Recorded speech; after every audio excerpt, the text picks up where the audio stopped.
અમદાવાદમાં AWS આવાસમાં મનપાની ટીમે તપાસ હાથ ધરી છે। 7 ઝોનમાં 5629 આવાસમાં મહાનગરપાલિકાએ સરપ્રાઇઝ ચેકિંગ કર્યું। 200 લાભાર્થીને ઘર મળ્યા બાદ પણ રહેવા ન ગયાનો ખુલાસો થયો છે। 35 ફ્લેટ સીલ કરવામાં આવ્યા છે તો 63 ફ્લેટની અંતિમ નોટિસ પાઠવવામાં આવી।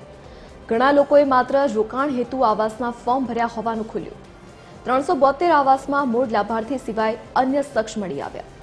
નિયમના ભંગ કરતા ફ્લેટ પર પરત કેમ ન લેવા તે અંગેની નોટિસ આપવામાં આવી। આગામી સમયમાં લાભાર્થીના મકાનનું રજીસ્ટ્રેશન રદ કરવામાં આવશે। 5680 મકાનનું ચેકિંગ થયેલું છે। એમાં 376 જેવા મકાનોમાં ગેરરીતિ જોવા મળેલી છે અને એમાંથી લગભગ 55 જેટલા મકાનો આપણે સીલ પણ કર્યા છે। હવે તપાસ દરમિયાન એવો ખ્યાલ આવ્યો છે કે 200 મકાન લોક જ મારેલા હોય છે।